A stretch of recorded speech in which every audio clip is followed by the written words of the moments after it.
We spend a lot of time on this show warning about the media's inflammatory rhetoric against conservatives.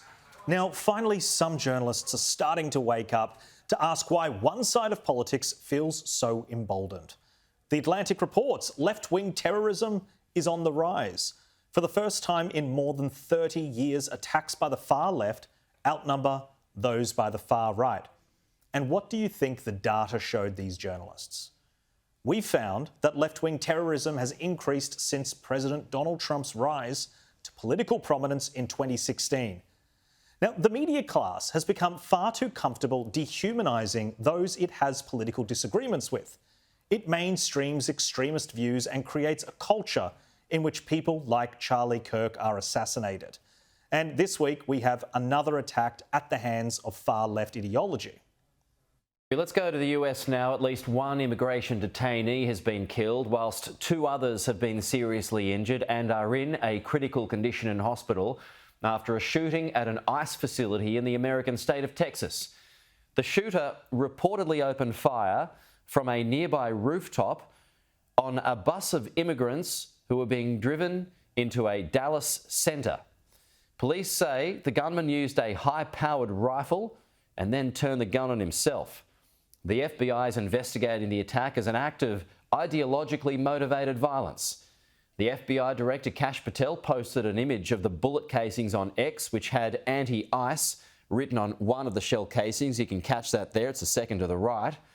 And according to the New York Post, the shooter was 29-year-old Joshua Jahn, a registered independent. And in the aftermath, some of the media's disturbing tactics have been exposed. I wanted to do something to fight back. This iPhone app alerts users to nearby ICE sightings.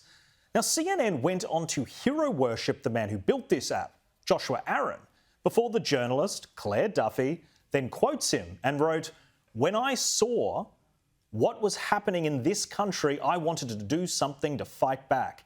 Aaron told CNN, adding that the deportation efforts feel to him reminiscent of Nazi Germany. We're literally watching history repeat itself. And who would have guessed it? One of these dangerous apps helped the shooter kill an ICE detainee while trying to take out ICE agents.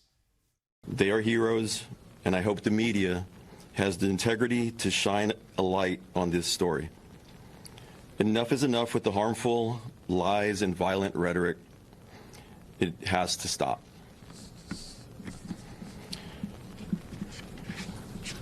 The shooter used the ICE tracking apps. Anyone who creates or distributes these apps that is designed to spot, track, and locate ICE officers are well aware of the dangers that they are exposing to law enforcement. It's a casting call to invite bad actors to attack law enforcement officers. It's no different than giving a hitman the location of their intended target, and this is exactly what we saw happen in Dallas yesterday. The rhetoric in the media has to stop. Protecting your borders is not remotely akin to anything that happened in Nazi Germany. Now, every serious country protects its borders. Here in Australia, both major parties are in complete agreement on this point. But for some reason, America is not allowed to control who enters its country. And if you dare argue against this logic, the media silences you with the most defamatory and evil slur imaginable, that you are a Nazi who should be tracked. Well, joining me to discuss is Sky News contributor Kosha Gada. Kosha, heartbreaking scenes here where this innocent person, an ICE detainee, has lost their life because somebody was able to track the movements of ICE officers. Now, the thing that's extraordinary here is CNN's role in this, advertising the app, promoting it, and some of the language I described in the editorial as hero worshipping. But it creates this cultural paradigm in which it is okay and responsible to dehumanize these people that are just doing their jobs. And then we sit back and we wonder why people keep shooting.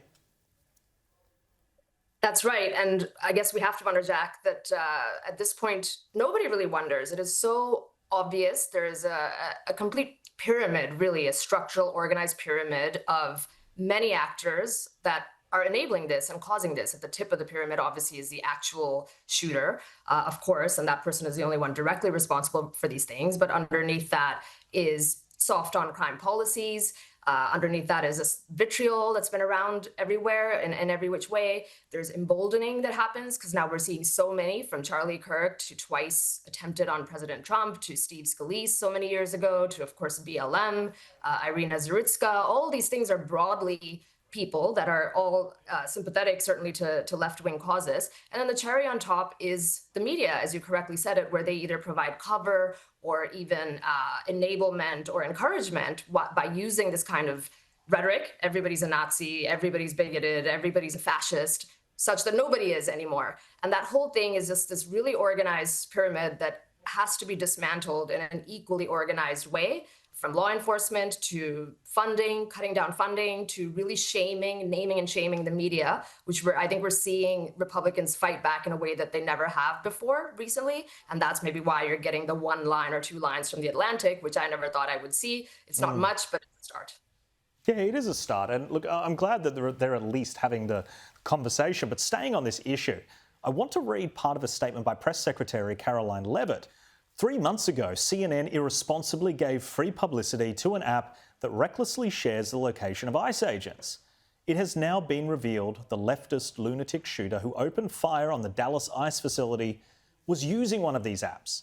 The liberal media is complicit in the increased threats and violence against ICE. We see it every day. They are quick to write a fake story portraying ICE in a negative light, often omitting the real facts of these cases, and they hardly ever write about the vicious criminals that ICE is arresting every day to make our country safer. And it isn't just CNN. Listen to how MSNBC talks about law enforcement simply doing their jobs.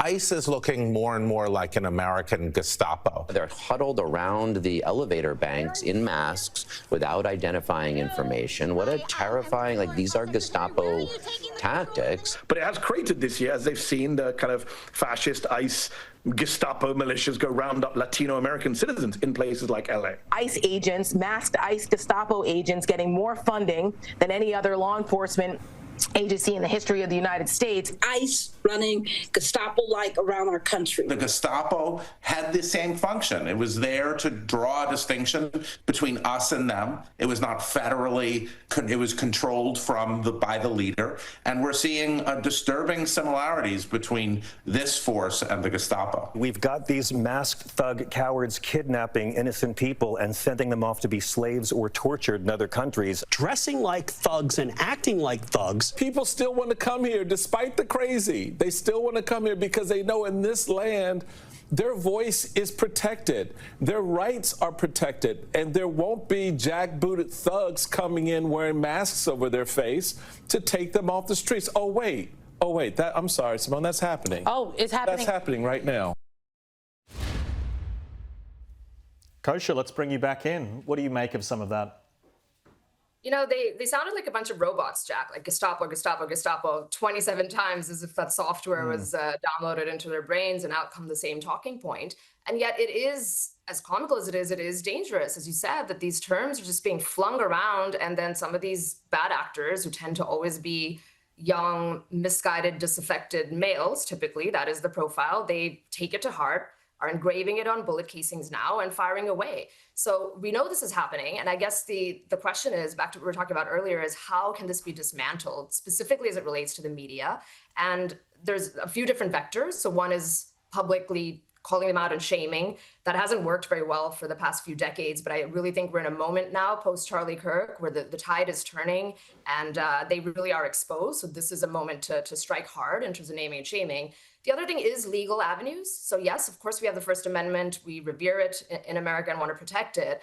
But that doesn't mean that there aren't other legal statutes potentially around aiding and abetting something that's leading to a criminal act. Or are they overusing the public interest or just serving the public interest by having access to the spectrum, not CNN, but the broadcast media and the whole FCC angle there, things like that is the second piece. And the third one is good old free markets. I think, you know, what's happened in the wake of Jimmy Kimmel, where Sinclair and Nexstar, who are profit-making entities, the affiliate networks, are saying they will not carry them, advertisers saying they will not advertise anymore on these shows. That is another thing that if we see that flexed in a way that hasn't been flexed ever, really, that I can remember, I think we finally might find a little bit of something that breaks the camel's back, because otherwise the media just continues to operate this way with impunity and will, no matter what's happening in the real world.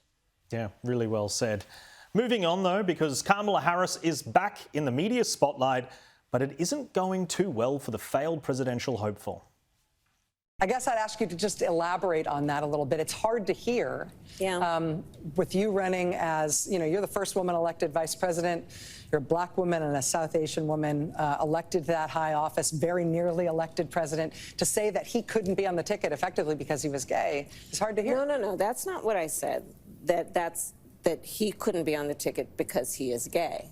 My point, as I write in the book, is that I was clear that in 107 days, in one of the most hotly contested elections for President of the United States, against someone like Donald Trump, who knows no floor, to be a black woman running for President of the United States and as a vice presidential running mate, a gay man, with the stakes being so high, it made me very sad, but I also realized it would be a real risk. Yeah, Kosha, let's bring you back in. This, to me, very gross comments by Harris. It's a critical issue that you often see, I think, with prominent people on the left, where identity and identitarian politics, it only becomes a forefront. People only get picked for positions when it's advantageous.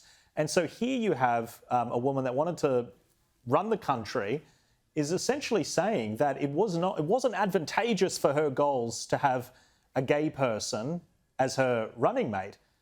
So he didn't get the job. I mean, it's the ultimate act of discrimination. It's a horrible message to send to that community from somebody that everything about their personality, their presence is supposed to be about being progressive and forthcoming and not do this sort of thing. And she's just sitting here saying, well, it's justified because we needed to win. Yes, and she was unprepared as ever.